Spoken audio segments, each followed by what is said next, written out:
Bienvenidos a un nuevo Facebook Live de Descentralizados, aquí en vivo desde el Blockchain Summit Latam. Ya lo saben, se los voy a repetir una vez más porque soy incansable en esto, el evento más importante de blockchain en la historia de Latinoamérica. Así de sencillo, un honor, un lujo estar aquí en este escenario, estar de nuevo con José Miguel, que nos tocó de nuevo en este turno. José. José. No, pero por lo menos ya no fue como en el podcast que decía José Luis. José Luis, sí. Y seguimos en la línea del honor. Un verdadero lujo tener a otro también de la familia de la casa de Kawin, pero en este... Un aplauso, o sea, Eduardo Lemp de Consensus. Así que es desarrollador de negocios para América Latina de Consensus. Un seco. Sí. Muchas gracias por haberme invitado a su programa. Bueno, yo he escuchado Descentralizado y bueno, han hecho una labor también muy interesante, totalmente desde la comunidad, para y por la comunidad, así que también los felicito. Así es importante la difusión.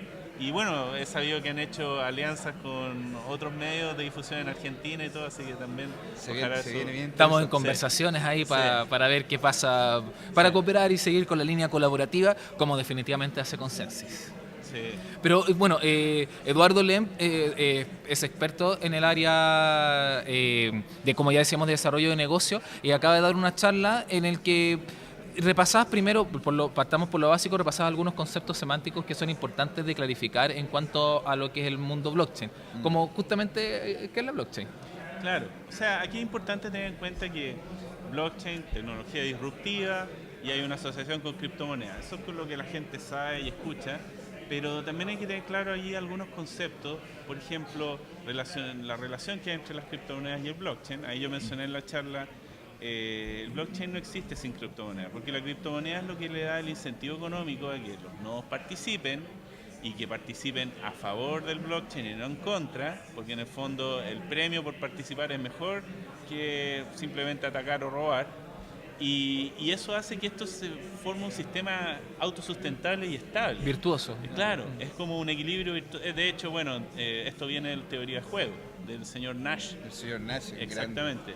Entonces, esto se resuelve como un equilibrio Nash en el cual los incentivos están todos alineados en un sistema cerrado. Igual que un juego, igual cuando tú juegas las cartas, juegas el póker o lo que sea, las reglas están todas definidas y tú, el mismo grupo que juega, encuentra los tramposos en base al consenso. Y echan al tramposo nomás. Aquí pasa lo mismo. Un nodo se pone a hacer trampa, los demás lo ignoran, lo echan del juego. Entonces, eso está y se consigue a través de las criptomonedas. Entonces, la criptomoneda es basal en esta seguridad, en la inmutabilidad, en la independencia de alguna jurisdicción, en todas estas maravillas que nosotros conocemos que ofrece blockchain como tecnología disruptiva. Y por lo tanto, en el fondo, ahí otro concepto que yo hablaba también es que las criptomonedas no son monedas, porque una moneda no es suficiente para generar esto. Son más bien un activo de participación en este valor de uso que tiene esta red, ¿no es cierto? Y en el fondo uno lo puede definir como un criptoactivo o una criptocosa, porque activa a su vez muchas más cosas que ocurren sobre el blockchain, ¿no es cierto? Y ahí teníamos, por ejemplo, los coleccionables. Yo puedo en el fondo digitalizar ahora cualquier cosa, y ahí entra el concepto token. Con el token yo represento un activo. Y la gracia es que toman propiedades del mundo real, así como tienes un terreno, ¿no es cierto?, una tierra donde tú sabes que eso no lo puedo replicar. Yo sé que el terreno está ubicado aquí, tú entras por aquí y yo puedo cultivar ahí. Eso le da una propiedad que es única y que no es repetible. Aquí, bueno, gracias a esta tecnología conseguimos el mismo efecto. Que es tan simple como las palabras. Claro. Lo que nosotros hacemos con las palabras es alcanzar, es como una tokenización de lo real. Claro, o sea, al tener una propiedad real, yo puedo invertir en ella y estar seguro que nadie me la va a poder falsificar, ni la va a poder usar en vez de yo. Y esto va directamente relacionado con el concepto de propiedad privada. O sea, es súper importante. Sí. Por lo tanto, es básico en cualquier tipo de economía de libre mercado. Y haciendo esa comparación, la tokenización nos permite abrir, en este caso, nuevas economías. ¿Te fijas? Un nuevo estadio de representatividad. Claro, son capas, layers sobre capas, y yo puedo incluso tener jurisdicciones sobre jurisdicciones sobre jurisdicciones, operando simultáneamente. Entonces ahí es donde ya no Distritos. empieza a tener tanto sentido a estar tan amarrado a una jurisdicción de un territorio. Porque aquí realmente el planeta se convierte en un punto. Ha sido una aldea mundial. Que, de Claro, hecho, y global. ya hemos tenido dos personas que tienen como esa mirada. Claro. El Pierre, que era el primero. Claro. Así que él también es como el epítome de eso, ¿no? Sí. El epítome, claro, él vive como ciudadano global, Y ciudadano notable. digital. Sí. Entonces eso es importante. Claro, esa distinción. Y lo otro, bueno, muchos hablan entonces de blockchain, pero al final tú ves que están hablando de una red privada. Está perfecto, es otro caso de uso, pero eso normalmente uno lo entiende como un DLT o un DLT en esteroides, ¿no? En el fondo, con DLT me refiero a un ledger distribuido o a un libro transaccional distribuido. ¿Se fijan? Y eso está muy bien y provee algunas opciones de seguridad y de consistencia de información que antes a nivel de base de datos tradicional, un SQL, era más difícil de obtener porque la consistencia en el caso del SQL no tiene el concepto de la semántica lo que corre por encima, entonces la consistencia se hace a nivel del bit. El problema es que ahí el sistema no sabe qué es lo que está guardando consistencia y si se le corre un bit en realidad no es capaz de recuperar la información real que había por detrás. En cambio, cuando hablamos de una consistencia a nivel de un poco semántica de datos, que en este caso al menos simple pero entendible es un libro distribuido, si tú mantienes el libro distribuido consistente, conceptualmente es algo que supera ya a un bit y un byte. Entonces, desde esa figura, aunque sea un blockchain privado, es más útil para ciertos casos de uso. Pero hay que saber buscarlos bien y hay que tener conciencia de lo que estoy diciendo, porque si no, mejor usa una base de datos tradicional y te ahorráis costos, porque esto todavía es caro en términos de la falta de oferta de programadores y qué sé yo. Otro concepto también que clarificaste en tu charla es el tema de los smart contracts. Claro, en el fondo... Que no sean ni tan smart ni tan contract. Claro, lo que pasa es que cuando uno le habla a una persona que no ha entrado en esta tecnología de un contrato inteligente, se va a imaginar como contrato el que firmó para comprar la casa, no sé, y como inteligente una inteligencia artificial. Entonces al final termina pensando en cualquier cosa que no es, de verdad. No, esto es básicamente un trozo de código con reglas totalmente determinísticas, que en este caso puede ser un flujo de negocio, un proceso de negocio, puede ser una lógica cualquiera que se haya acordado previamente entre dos personas o entre alguien que quiere ofrecer un servicio de forma transparente y que las reglas se cumplen siempre y que son imparables. Y esa es la gracia, ese es el valor. En el fondo, en términos computines, se habla del uptime. El uptime de un blockchain público es prácticamente el 100% porque es distribuido. Entonces, mientras haya un nodo vivo en el mundo, la cuestión va a funcionar. Ahora, el punto es que es lento. Actualmente Por se ahora. está trabajando, claro, mucho y muy fuerte y simultáneamente por muchas personas del mundo del código abierto, ¿no es cierto? En mejorar precisamente a través de conceptos que, como escuchamos en otras charlas un poco más técnicas hoy día y ayer, como la de Neo o como la de Federico. no me acuerdo, pero da lo mismo. El cuento es que los conceptos ahí como sharding, ¿no es cierto?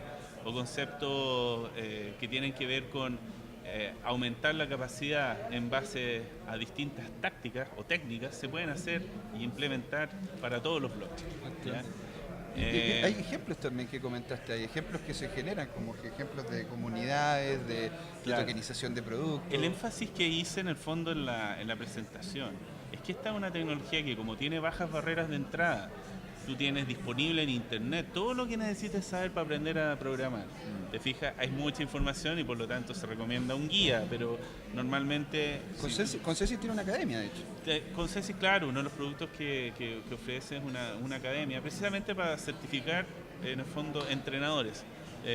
Train the trainers, como dicen, entrenar a los entrenadores. Cosa que esto se pueda difundir de forma exponencial y con un nivel, digamos, de rigurosidad mínimo que en el fondo te asegure un nivel de calidad en el conocimiento y en la expectativa que te puedas formar de ese conocimiento. Pero más allá de eso, la gracia es que aquí los proyectos nacen desde la comunidad hacia arriba. O sea, no tengo que esperar, como muchas veces ha pasado en los últimos años, que nos hemos acostumbrado a que toda la innovación venga de las grandes corporaciones que tienen grupos de investigación gigantes. Claro. Ok, R&D, eso ha sido muy valioso. Exacto, o sea, ustedes lo han visto. Pero Internet llega a un nivel de madurez actualmente en que la inversión para hacer una innovación realmente disruptiva, usando las plataformas existentes, ya sea blockchain, inteligencia artificial, big data, etcétera, es mucho más barato y mucho más alcanzable. ¿Te fijas? Entonces, en el fondo, la imaginación es el límite, se requieren ganas y se requiere en el fondo una comunidad fuerte que esté viendo cómo aprovechar esta capacidad de disrupción de las tecnologías. Y en ese aprovechamiento de las capacidades de disrupción hay un par de ejemplos ya que mencionás que son bastante interesantes. Claro. Y que abarcan, como digamos, los polos desde lo macro hasta lo micro. Claro, o sea, hay tantos aspectos en los cuales se pueden innovar con esta tecnología. Por ejemplo, yo comenté en la charla, en primer lugar, Godzillion, que son de Cristóbal Pereira, que es el que organiza, ¿no es cierto?, el Blockchain Summit, que es una plataforma de crowdfunding descentralizada, ¿no es cierto?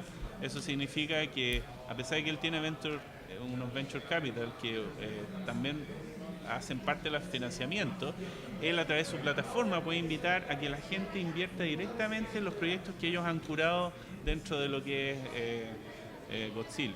Entonces, así tienes un lugar donde tú sabes que todos esos proyectos fueron estudiados, en el fondo se conoce el equipo, se sabe que son en el fondo, ya, voy a decir, legales, etcétera, cumplen condiciones mínimas para optar a un fondo, un venture capital, y eso implica que también pueden ser igual de buenos para un inversionista pequeño, un microinversionista, ¿no es cierto?, que quiera poner unos granitos de arroz y diversificar su canasta en proyectos disruptivos, en el fondo que eventualmente podrían complementar su jubilación. Claro, incluso también por medio de criptomonedas, con los valores que hay, de repente en vez de holdearlas, poder posicionarlas y generar capital positivo y no tenerlo guardado nomás. Claro, o sea, en el fondo aquí tú lo que haces es comprar valor presente, ¿no es cierto?, de flujo futuro, de proyectos que tienen una oportunidad de crecer y de aportar un valor que hoy en día no existe,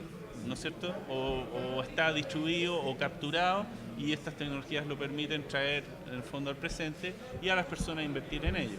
Entonces, más que haber simplemente solo capital por detrás, aquí también hay creación de valor. Y eso es interesante porque así tú puedes diversificar tu canasta de inversión en proyectos directamente. Y lo que es bueno es que aumenta la liquidez de mi pertenencia. O sea, si yo encuentro que el rendimiento que me ofrece no es el que yo esperaba o qué sé yo puedo fácilmente en esta plataforma vender mi participación y cambiar la estructura de mi cartera de inversión. ¿Te fijas? Esa es la gracia del token. Esa es la liquidez, digamos, que ofrece esta tecnología, y aquí estamos hablando de un solo caso de uso. Claro. Habías mencionado también un caso de uso un poco más en una esfera más pequeña, más reducida que... Claro, ahí comentaba que esto es uno que en realidad nació de expertos en términos de crowdfunding, o sea, Cristóbal viene con una experiencia enorme al respecto. Pero también yo me he enterado de proyectos mucho más pequeños que vienen de entusiastas.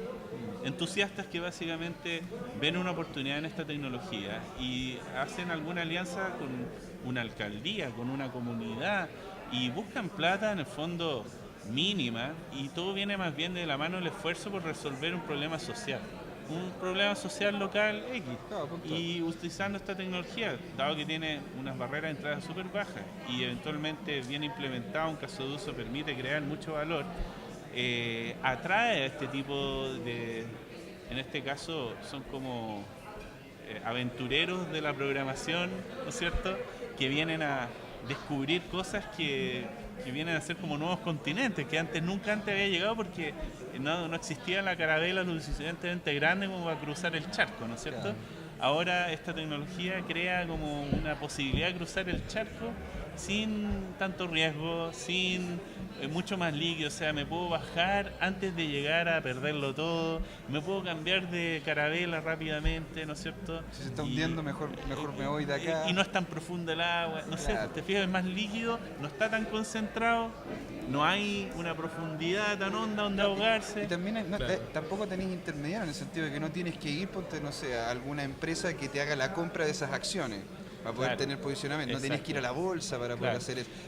Tiene un pro y un contra, porque en el fondo me exige a mí entender más de cosas que hoy en día habían estado muy resguardadas por estos intermediarios. Pero yo he encontrado hermoso como ahora hay gente que no sabía nada, porque en el colegio te enseñan muy poco lo que es el sistema financiero, si es que no es que nada. Si es que nada. En la universidad de repente llega sin saber lo que es la diferencia entre una boleta y una factura. Exacto. Es verdad. Exacto. ¿Y por qué existe esa diferencia y todo eso?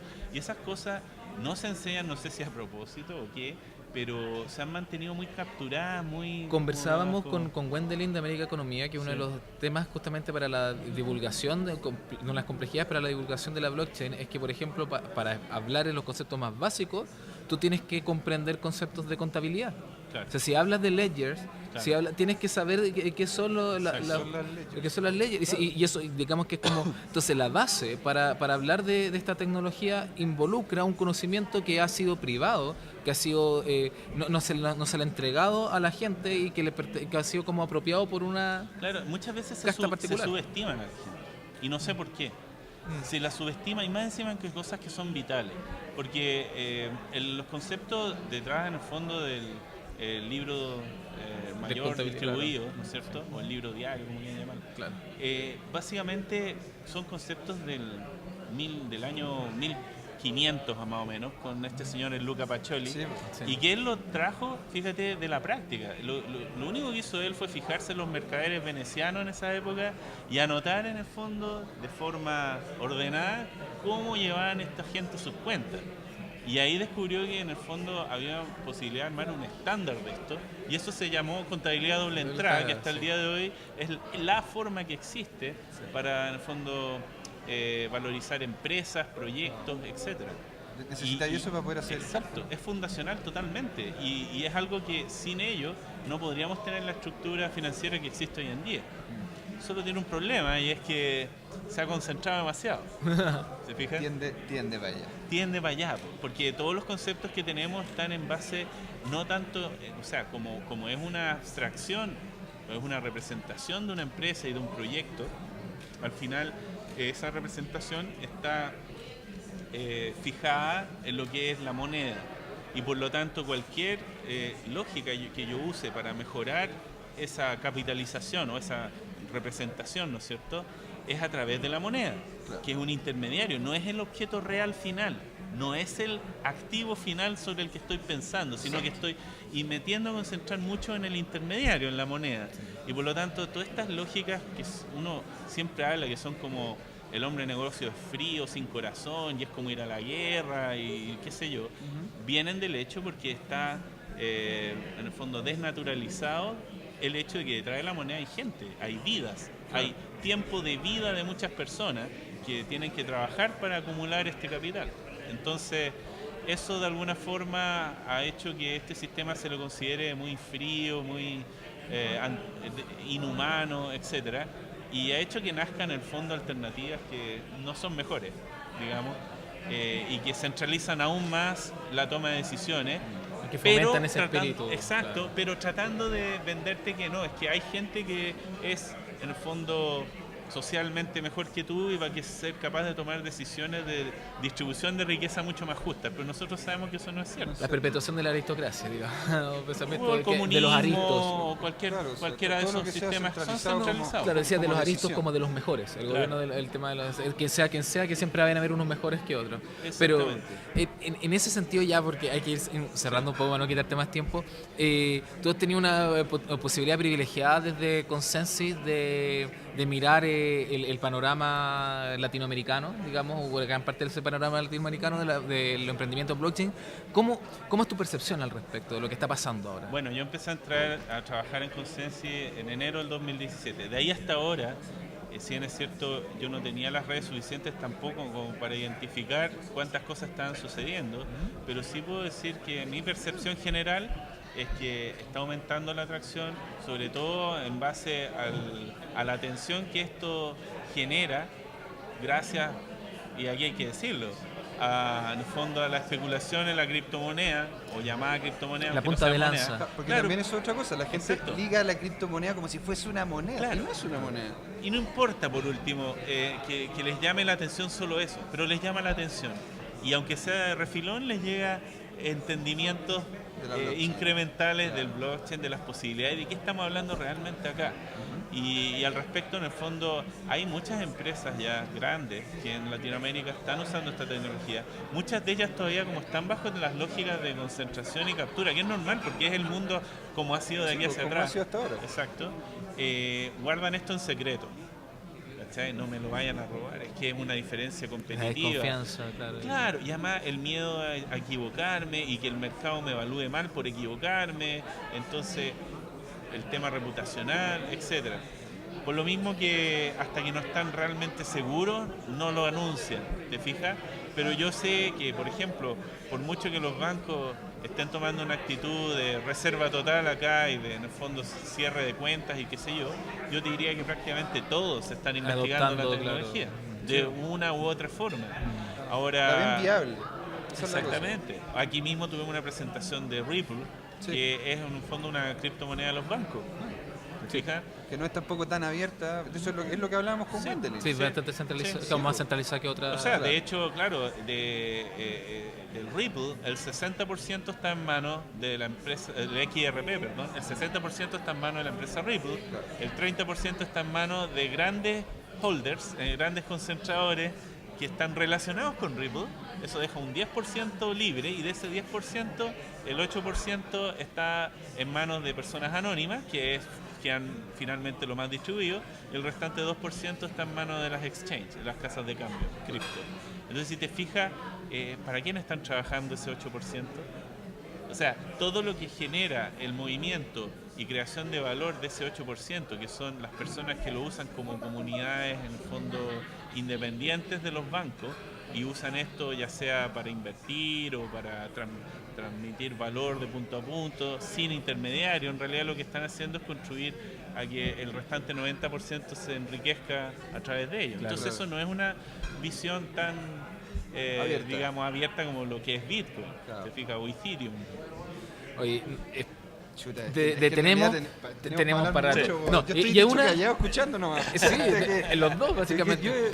Y tenemos una deuda pendiente porque eres de la casa de con nosotros que somos de Kawin de Crypto Chile y siempre nos vemos todos bien, pero todavía no hacemos el podcast. Así que lo tenemos que hacer. Lo tenemos. No, yo encantado cuando apenas podamos invitemos, no sé, a otra Andrés, persona, a Andrés o a Pepe o no sé, quien sea, para hacer algo así como entretenido, bien debatido. Mira, créeme que contigo ya tenemos más que material que suficiente, pero podemos invitar siempre. Tipo foros serían bonitos. Sí, también. Mira, las opciones están y las voluntades están, así que para los que nos están viendo, se viene.